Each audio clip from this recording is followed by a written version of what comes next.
This evening's folk show is a repeat of a show first broadcast on the 11th of October 2022, in which John Barker chatted with his friend, presenter of the show for well over 44 years and Ireland folk legend John Kaneen about his life and music, and is played in fond memory of Big John, who passed away last week at the age of 83.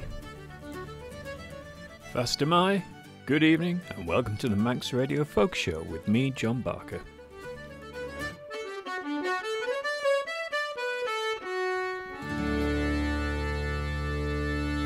Tonight's programme is a little bit different and consists of a chat that I had with John Kaneen just a few weeks ago, and that'll form the core of the programme, along with some of the music that's influenced him over the years. First, though, a recording I made last year of John playing with his great friend Mick Neal and some of the other regulars at the Wednesday night O'Donnell's session.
Talking to John Kaneen, my illustrious predecessor, of course, on this folk show.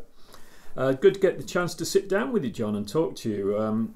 You presented the folk show for how many years did you present it, do you think? Well, Manx Radio says 44, but I'm not quite sure it was that long, to be perfectly honest.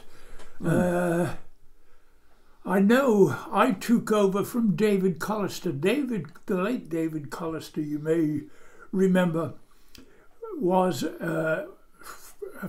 produced every programme on Manx Radio at one time when he was a younger man. And David and I ran the Manx Ballads and Blues Club in Douglas here many years ago.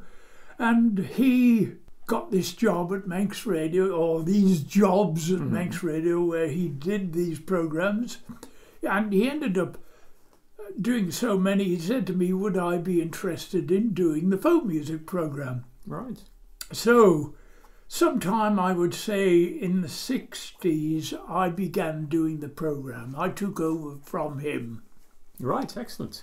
Because I've known you at least 30 years, because I know for a fact that you and the Callagaskaly band played at our 30th birthday celebrations at really? Laxey Pavilion. Oh, well, I don't remember. No, you may not remember that, but I know for a fact that dates me in that timeline, as it were. But I don't know much about your early days in music. Tell us a little bit about that, John. Well, as I say, David Collister and I were very old friends. We were neighbours, and he was interested in country music mainly, but folk music as well. And I suppose I became interested in music generally during the traditional jazz period, which would be in the mid to late 50s. Yeah, that sounds right. There was quite a lot of traditional jazz played. Not so much over here, I don't think, although there were jazz bands here. Colin Jerry was involved in a jazz band here. Was he? Yes, Right. He played the trumpet. My uncle, who was a scoutmaster, Doug Kaneen, who worked for the Isle of Man newspapers until he went off to Canada to live, he gave me a guitar, at which point in the 50s also, Lonnie Donegan, who was a musician with the Chris Barber Jazz Band, Yes. recorded the Rock Island Line, and it became a great hit. It was released on a Decca EP and eventually was released as a single, and it became a hit and started off the skiffle boom. Yes, it was very influential, that song, It was. wasn't it? And I, like so many others, including the Beatles. Ah, right. I like the people like the Beatles and other groups when started up or began playing as a skiffle group locally with David, and he and I started up the Manx Ballads and Blues Club.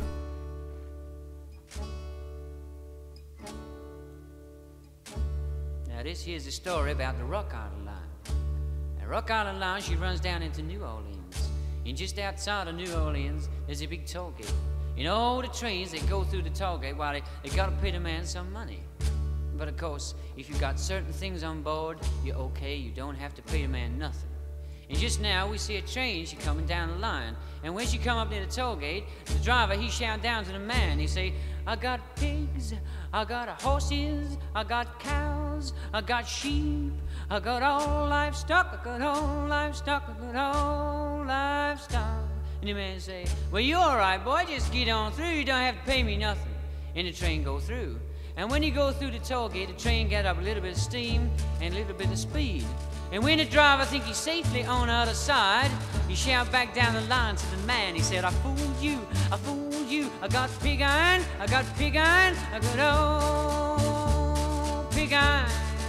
Now I'll tell you where I'm going, boy.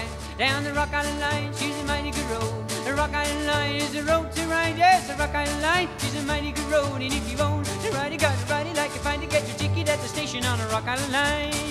I may be right, I may be wrong. You know you're gonna miss me when I'm gone.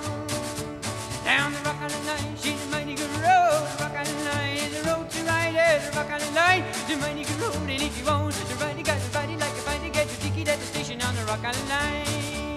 Hallelujah, I'm safe from sin. The good Lord coming for to see me again. Down the Rock Island Line, she's a mighty good road. The Rock Island Line is the road to ride. Yeah, the Rock Island Line is a mighty good road. And if you want to ride it, got to ride it like you find to get your ticket at the station on the Rock Island Line. A, B, C, W, X, Y, Z. Cat's on the cover, but he don't see me. Down the Rock Island Line, she's a mighty good road. The Rock Island Line is the road to ride. Yes, the Rock Island Line is a mighty good road. And if you want to ride it, got to ride it like you find to get your ticket at the station on the Rock Island Line. Rock Island Line, she's a mighty good road. Rock Island Line, the road to ride. Yes, the Rock Island Line is a mighty good road. And if you want to ride it, got to ride it like you find to get your ticket at the station on the Rock Island Line. At that time, of course, the BBC television, BBC One television, was broadcasting 5 nights a week, I think it was. And at the end of that, they had Robin Hall and Jimmy McGregor on, singing either a folk song or a contemporary song made up of something contemporary of the day. Yes, a satirical sort of. Yeah, just to song. Finish off the end of the television programme. And they were influential. Robin Hall, Jimmy McGregor, and they formed the Galliards, who were a group made up of them, Robin Hall, Jimmy McGregor, Jimmy's then wife, and Leon Rosselson. Ah, right, yes, there's a famous name. Yes. Well, Rosselson, of course, became one of my favourite solo songwriters, contemporary songwriter, not really a folk singer, not a singer of folk songs, let me say. But he, a very influential songwriter and a fine singer-songwriter. So, and David and I ran this Manx Ballads and Blues Club for a while, and then I went over to Liverpool too. I was going to ask you about Liverpool, but before we do that, let's pause for a little tune. Yeah. Perhaps one of those that you've just mentioned. Up among the heather on the hill of Up among the hill on the hill of Benachie, there had the bonny wee lassie sitting upon my knee. A bombie stung me wheel above the knee. We both came down the morning fae the hill of Benachie. Says I'm a bonny wee lassie, for you going to spend the day up amongst the heather on the hill of Benachie. For all the lads and lassies there are macking no so free amongst the bloomin' heather on the hill of Benachie. Up among the heather on the hill of Benachie, there I had the bonny wee lassie sitting upon my knee. A bombie stung me wheel above the knee. We both came down the morning fae the hill of Benachie. Oh, you bonny wee lassies, listen to my advice. Never let a soldier laddie kiss you more than twice. For all the time he's kissing you is thinking up a plan to get a wee bit rattle at your old tin can. Up among the heather on the hill of Benachie, there I had the bonny wee lassie sitting upon my knee. A bombie stung me wheel above the knee. We both came down the morning fae the hill of Benachie. Up among the heather on the hill of Benachie, it was there I had a bonny wee lassie sitting upon my knee. When a bombie stung me wheel above the knee, we both came down the morning fae the hill of Benachie. So tell us a little bit about your time in Liverpool, John. I went over, I was an apprentice for the Isle of Man Electricity Board, and several of us apprentices went over to Liverpool to a technical college there, Riversdale Technical College, to do an electrical engineering course, which I never finished. I must confess, I dropped out after the first year and came back to live here. But during our time over there, the folk boom had begun, and the best known group in Liverpool, of course, was the Spinners. Ah, right, yes. And we started going to the Spinners on a Friday night from our digs in Aigburth. And I became great friends with Tony Davis, the late Tony Davis, who died a few years ago, who was one of the Spinners. I remember, though, John, my parents had a Spinners record that I used to love as a kid. Oh, right. Funny enough. And yes. So, yeah, we probably listened to similar stuff. Spinners used to pack out a restaurant in Liverpool on a Friday night. They had the basement to begin with. Yeah. And they packed this out. And when I say packed it out, it had a capacity of perhaps 30 or 40 people, and that's about it. Yes. In the basement of this place. Eventually they had to move to bigger places, and they began having a monthly concert to accommodate even more people in the Philharmonic Hall. Oh, right, that's a good venue. And as I say, as we were going to this engineering place in Liverpool. We went there and sang away to our heart's content on a Friday night. Tony Davis was very kind to me. He was a very great friend. And I occasionally would travel with them if they were going. They had a van that they used, a Bedford van, and if they were singing in Manchester or in the Midlands even, they were booked to play at other folk festivals and things. Tony would invite me along, and I'd go and jump in the van with them, and they'd go down with them, which was very good.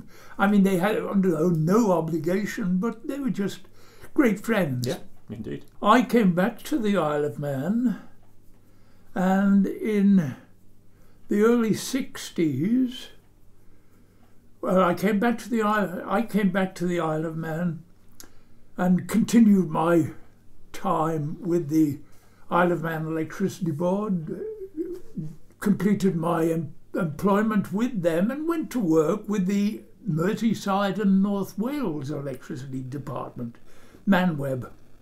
And I then spent even more time with the Spinners and other groups in Liverpool. Right, fascinating. So that's how I came to know Tony Davis and the Spinners.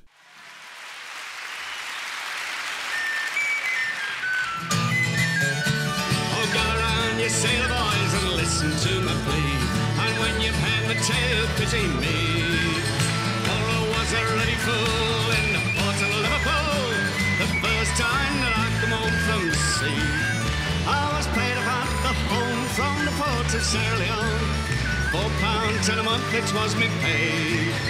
With a pocket full of tin, I was very soon took in by a girl with the name of Maggie May. Sing it out now. Oh, Maggie, Maggie May, they have taken her away, and she'll never walk the lines to anymore. For she robbed so many sailors and captains of the whalers, that dirty Robin Hood and Maggie May. Oh, well do I remember when I first met Maggie May. She was cruising up and down Canning Place. She'd a figure, so did I, just like a frigate off the line. Well, maybe just a sailor I give chase. Well, in the morning I awoke, I was flat and stony broke. No jacket, trousers, waistcoat could I find. When I asked her where they were, she said, my very good sir, they're down in Kelly's pawn shop number 9.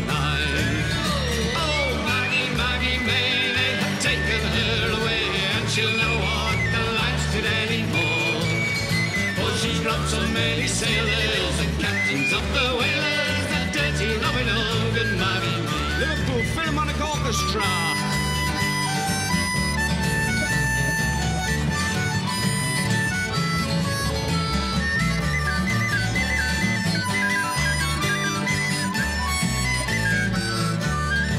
Well, to the pawn shop I did go, but no clothes there could I find.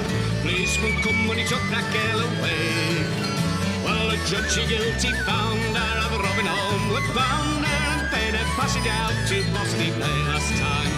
Oh, dirty Maggie May, they have taken her away, and she'll never walk the line street anymore. Oh, she's robbed so many sailors and captains of the whalers, that dirty Robin Hood and Maggie May.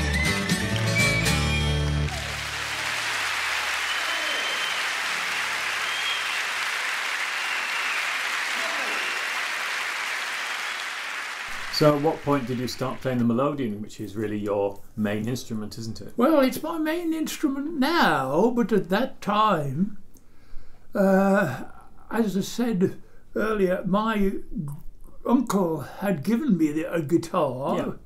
Wasn't a terribly good guitar, but I started to play that in the 50s. Until I think it was 1961 that I asked my father to go guarantor for me to buy a Martin D28 guitar. Ah, bit of quality. Well, it was £150. Yes. Now A they're lot in those days. well, it was a lot in those days. It's a hell of a lot more now. What are they? About 2,000 or 3,000. Yeah, they could well be 2,000 or 3,000. Yes. They have a huge range these days. That's probably right. much more than they used to. Yes. Well, I started playing this D28 Martin guitar and got better, and that was the instrument that I took away with me to England and to Liverpool Right. when I lived and played there. I also played the 5-string banjo. All right.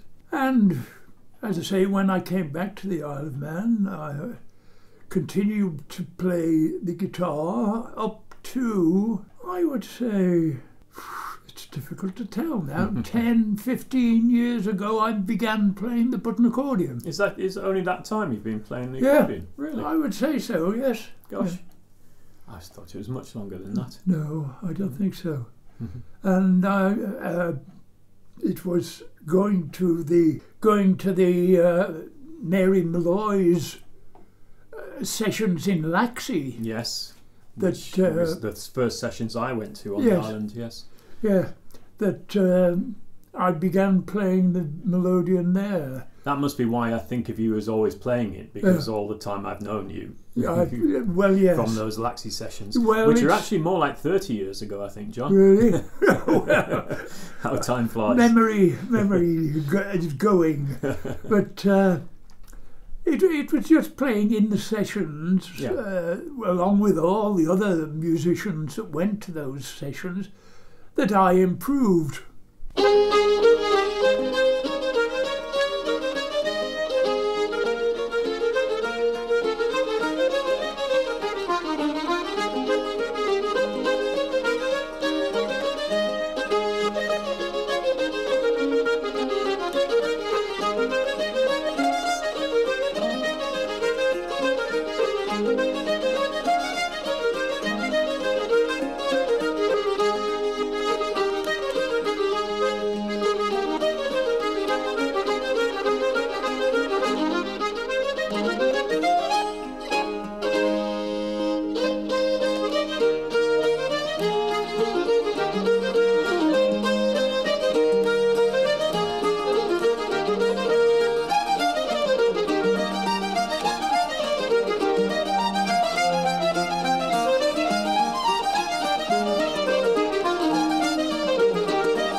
I don't know that I'm all that much better, but I have a bigger repertoire now. You certainly do. And I've played with, coming back to the Isle of Man, I teamed up with Michael Neal, the fiddle player from Port St Mary, and he and I played together around the clubs locally.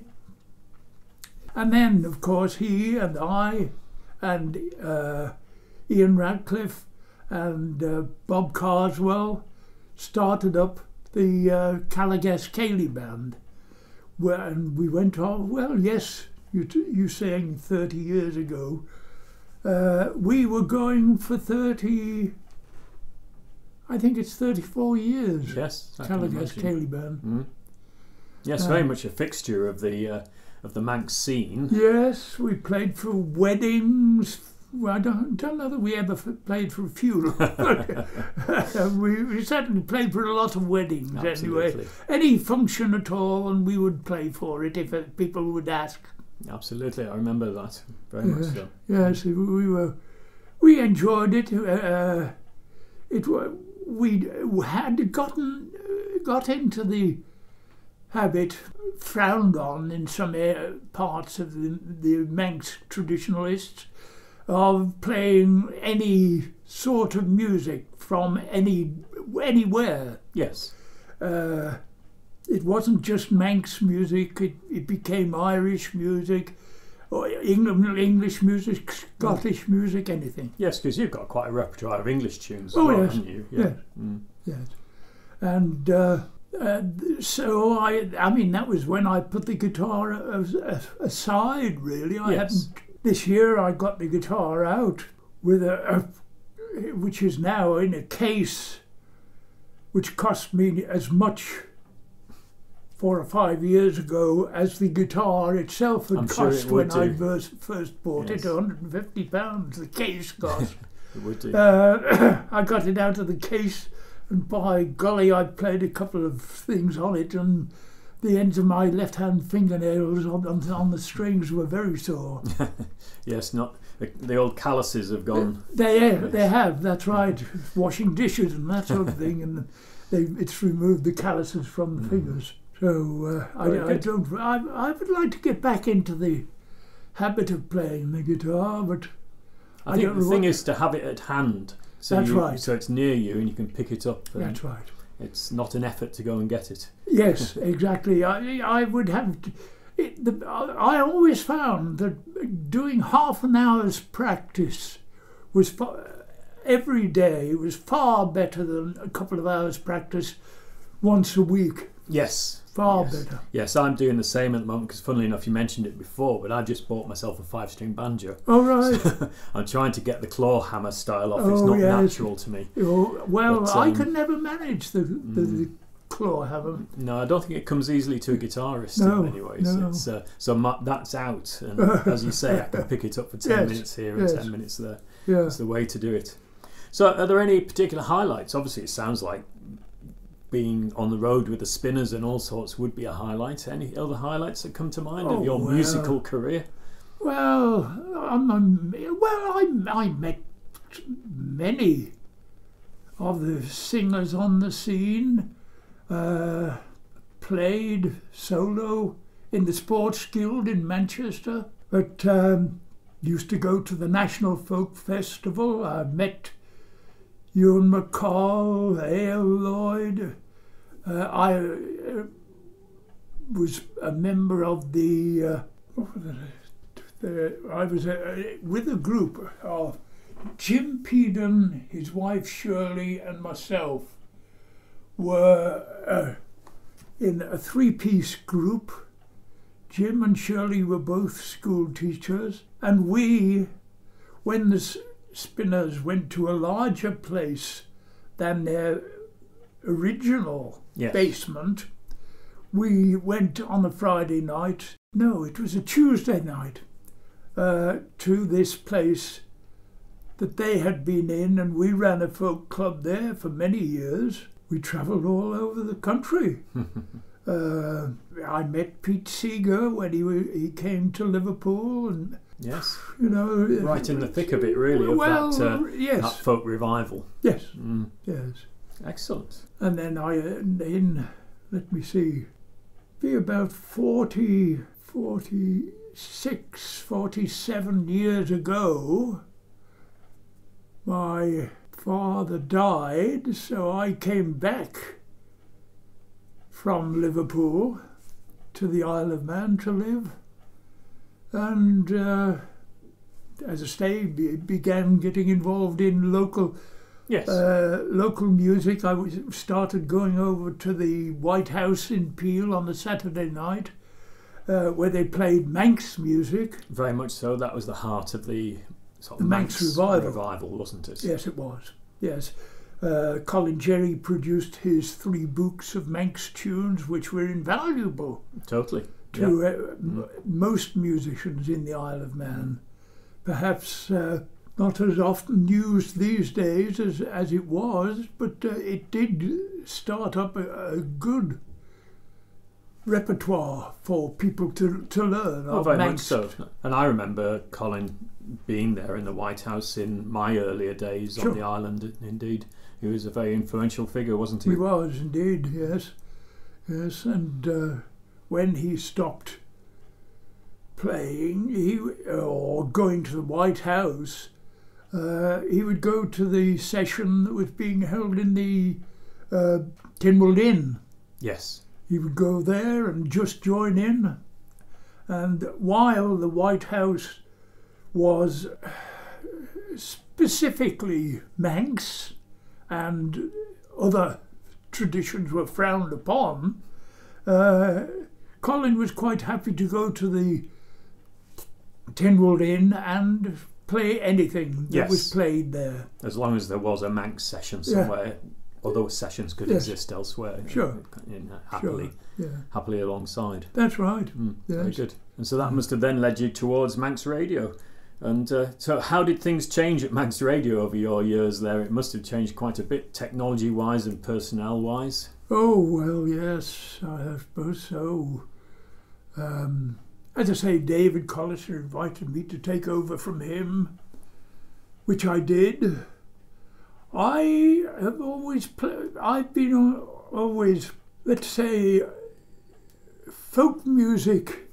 The term folk music is very wide now, much wider than it was then. It was much more. I've always been a traditional folk music lover. Yeah. Contemporary singers and contemporary songwriters are welcomed in folk clubs, and they go down well. And comedians have gone down well as well. Have. Quite a long history of people like Mike Harding, for example. Yes, Mike Harding and those sort of people were always welcome in folk clubs. Folk clubs were very tolerant, but it did lead them to tolerating contemporary singers and songs, which are effectively pop songs. Yes, contemporary. So, and that is not my cup of tea at all. Yes, though you yourself will sing not just purely traditional songs. No. Some of yours will be musical type songs. Musical songs, which is obviously an area of interest for you. Yes, sure. And, well, you see, I'm not a particularly good singer. And I reckon that if I sing a funny song, people will tolerate it. Whereas if I sing a long ballad with not a terribly good voice, while I would love to sing it, people wouldn't tolerate it, perhaps. Oh, I don't know about that, John. We'll have to make sure you do that sometime. Oh, I loved her terrible well. She was in love with a Portuguese. He was a nasty piece of work, Rosellas was his name, and he couldn't wait to get his hands on Concepta, who was me dame. So I made a vow by the old canal that I would do him in. but I did not like them Portuguese, and in particular, I didn't like him. So I followed him up to Dublin one evening just for fun. 'Twas up by the Mercer's Hospital next door to the Berkeley Duns, and I saw him sitting in a corner seat, kissing and holding hands, and there he was seducing her with pints of baby sham. So I followed him up to his lodgings in Rathgar or thereabout, and as he came up the alleyway I battered him inside out. He gave out many a roar and curse till he was dead, I'm sure. Then I lifted up a manhole lid and dropped him down the sewer. Now when the Mochi heard of this, she made me life a hell, and all for the sake of peace and quiet I did her in as well. And now I'm up before the be called to explain me crime. He said, I didn't mind the first one, son, but not the second time. So it's all for the sake of that fair young maid and her Portuguese sailor boy. All for the sake of that fair young man, and all for the sake of that fair young girl. She landed me in Mountjoy, and if ever I get out again, me life I'll save, you'll see. And I'll marry with a girl from Walkinstown who wouldn't look at a Portuguese. I suppose it's changed quite a deal. The songs that I like are the ones that I was brought up with. Yes, I'm sure. I suppose, yes. that I learnt Yes. and listened to. You know. Yes, I think we have to reflect all areas of it, don't That's we, in right. many ways. And Sure. on your, when you were presenting the show, you would have the occasional blues track Oh, and all yes. sorts of things on, wouldn't you? Well, indeed, I felt that I always felt that even if I was a traditionalist, I was under an obligation. If, for example, somebody sent me a promotional CD, which was all, if it didn't have a single traditional song on it, I would be loath to play it, but I would try and play a track from it, because somebody slaved over the Absolutely, making of yes. that CD, whatever I feel about it, and it deserves to be heard, whatever other people make of it. That's a very open-minded attitude, I think, and I hope we'll reflect that in the show going on. Sure. in terms of playing traditional music and contemporary music from all around the world. Well, yes, you see, I've accumulated recordings on mini discs, on CD, LPs, All and that different sort of formats. thing. I've accumulated about, over 3,000 CDs, of which at least half I've bought Yeah. in order to play. And you can't expect folk music people who are making folk records to just send them out willy-nilly. It's No. nice if they do, but people then hear what I prefer in that regard. So you end up buying your own CDs to play on Manx Radio. Yes, and I'm sure that'll continue, John. I'm doing it as we speak. Yes, yeah. Yes, well, this is it. It's you can't expect people with such a small audience, really, as we have for this kind of music, to send them out willy-nilly. And even more so these days when people can download them and the That's artist gets virtually nothing. I like to actually buy a physical product from them myself to support them. I Of think course, it's part of of course. part of loving music is Yes. supporting the artists, isn't it? Yes. Yes, you get away to festivals too, do you? The only regular one I do is Shrewsbury Folk Right. Festival. But if I can, I would do more. Yes. Now that I'm retired from my main job, Oh, right, I may have of some course. time to do so. Yeah. Yes, I used to go to the National Folk Festival at Sutton Bonington in the Midlands Okay. every year until it was at an agricultural college that they took up for a weekend. I would go down for that and, renew acquaintances. And I also used to go, while it lasted, over to the County Armagh in Ireland to a traditional singing festival over there, which was held.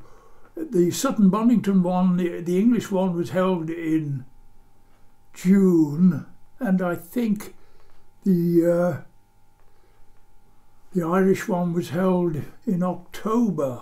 Anyway, Yes. I used to go over there and until they lost their Arts Council funding as well. So, But it's useful to make contacts, isn't it? of course with, it is. people? Yes, one of my great friends became Frank Hart, the Irish singer, who was a wonderful man, a whole catalogue of songs that he sang. He sang unaccompanied songs and humorous songs, street songs. And if you'd said to him in a singing session, "Oh, I've never heard that song before, Frank. Oh, it's a good song, that." You'd have it in the post within a week. I rode down through Dublin city at the hour of 12 o'clock of the night. Who should I see but the Spanish lady washing her feet by candlelight? For she washed them and then she dried them over a fire of angry coals. In all me life I ne'er did see such a maid so neat about the soles. Oh, I fall to a lure, laddie. Oh, I fall to a lure, lay. I stopped to look, but the watchman passed. He says, "Young fella, now the night is late. Along with you home, or I will wrestle you straight away through the Bridewell gate." I threw a look to the Spanish lady, hot as a fire of angry coals. In all me life I ne'er did see such a maid so neat about the soles. Oh, I fall to a lure, laddie. Oh, I fall to a lure, lay. As I rolled out through Dublin city, as the dawn of day was o'er, who did I see but the Spanish lady when I was weary and footsore? She had a heart so filled with loving, and her love she longed to share. In all me life I ne'er did meet with a maid that had so much to spare. Oh, I fall to a lure, laddie. Oh, I fall to a lure, lay. Now she's no mat for a paddle so oddie, with her ivory comb and her mantle so fine. But she'd make a wife for the provost marshal, drunk on brandy and claret wine. I got a look from the Spanish lady, cold as a fire of ashy coals. In all me life I ne'er did see such a maid so neat about the soles. Oh, I fall to a lure, laddie. Oh, I fall to a lure, lay. I've wandered north and I've wandered south by Stony Batter and Patrick's Close, and round about by the Gloucester Diamond, and back by Napper Tandy's house. Old age has laid her hand upon me, cold as a fire of ashy cold. But where is the lovely Spanish lady, neat and sweet about the soles? Oh, whack full of tour-a-lure, laddie, oh, whack full of tour-a-lure, as I was leaving Dublin City on that morning sad of heart, lonely was I for the Spanish lady, now that forever we must part. But now I ever will remember all the hours we did enjoy. Then she left me sad at parting, gone forever was my joy. Oh, whack full of tour-a-lure, laddie, oh, whack full of tour-a-lure,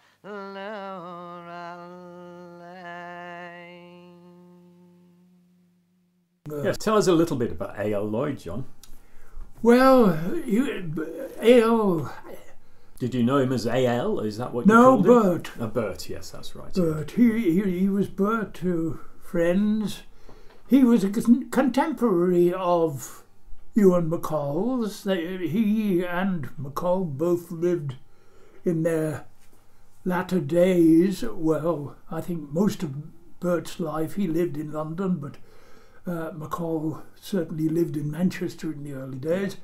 But Bert, as a young man, had gone on an assisted passage trip to Australia, where he had worked on sheep shearing farms.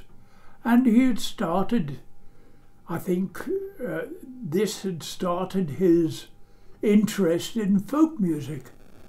And it flowered. He began collecting songs, Australian songs, then came back to England and began getting folk music employment with the BBC, doing folk song programmes for BBC Radio 3, yes, or third programme as it was then.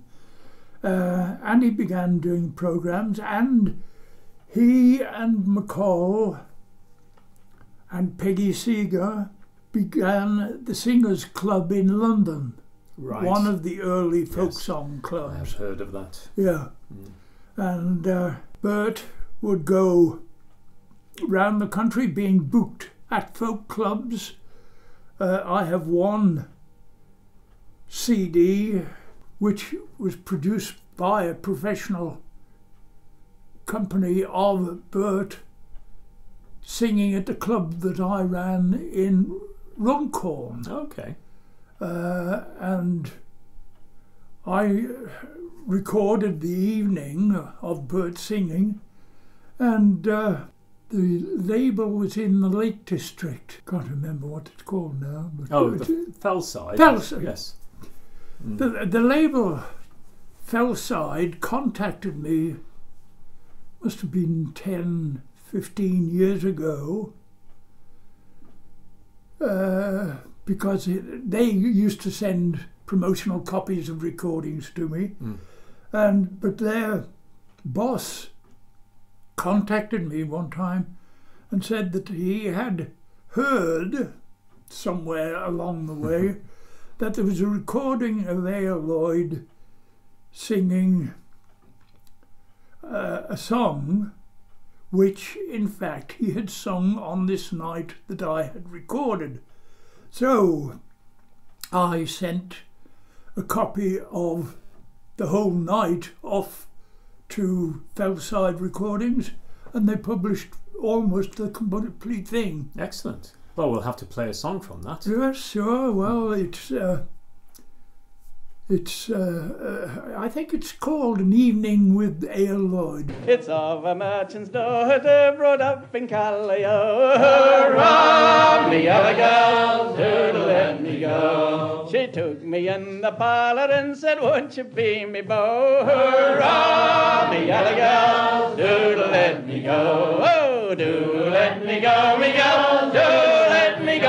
Hurrah, me yellow girl, do let me go. All around the sofa, lads, and wasn't it to go? Hurrah, me yellow girl, do let me go. And about the hour of 12 o'clock, her home and he come home. Hurrah, me yellow girl, do let me go. Oh, do let me go, me girl, do let me go. Hurrah, me yellow girl, do let me go. As I was out a walking down by the riverside, hurrah, me yellow girl, do let me go. It was there I seen this pretty gal a-swimming in the tide, hurrah, me yellow girl, do let me go. Oh, do let me go, me girl, do let me go. Hurrah, me yellow girl, do let me go. As I was out a-walking all in the bright moonlight, hurrah, me yellow girl, do let me go. It was there I seen the gal a-swimming and her eyes they shone so bright, hurrah, me yellow girl, do let me go. Oh, do let me go, me girl, do let me go. Hurrah, me yellow girl, do let me go. I wish I was in Madame Gushy's down in Callio. Hurrah, me yellow girl, do let me go. Where the gals hold on your bobstay and they never let it go. Hurrah, me yellow girl, do let me go. Oh, do let me go, me girl, do let me go. Hurrah, me yellow girl, do let me go. We'll cast a line round out of Gushy's and take the house in tow. Hurrah, me yellow girl, do let me go. We'll tow it back to Liverpool all the way from Callio. Hurrah, me yellow girl, do let me go. Oh, do let me go, me girl, do let me go. Hurrah, me yellow girl, do let me go. Oh, do let me go, me girl, do let me go. Hurrah, me yellow girl, do let me go.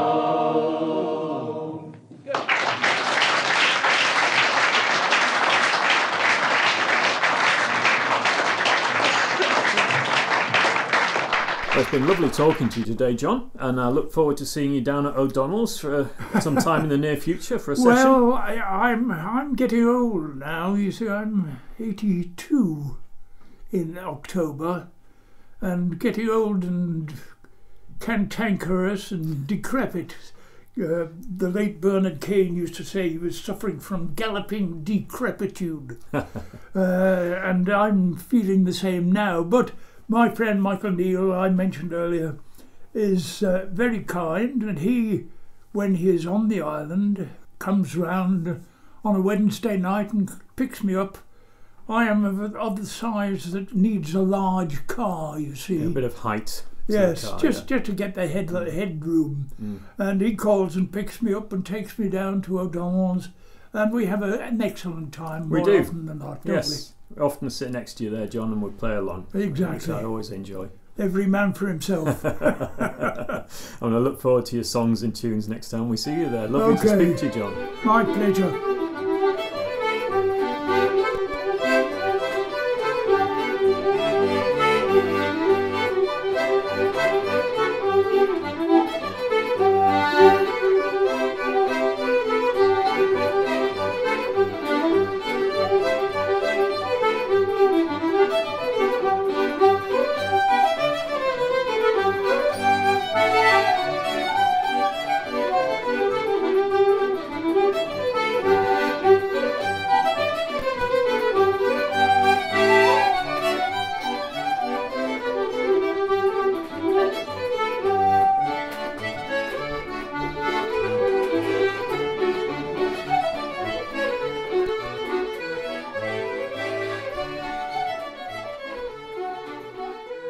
music you heard in tonight's show started with some recordings I made in the session in O'Donnell's earlier this year.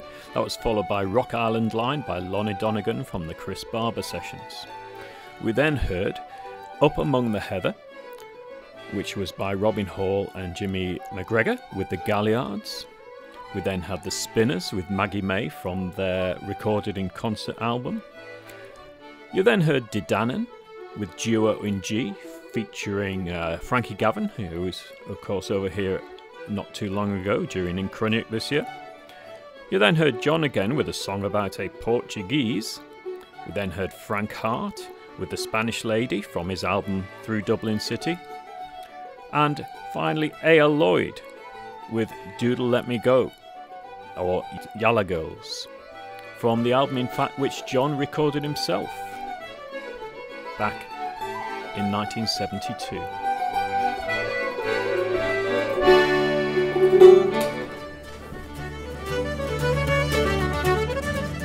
That show was first broadcast in October 2022 and has been repeated tonight as a fond tribute to former presenter and folk legend John Kaneen, who passed away last week.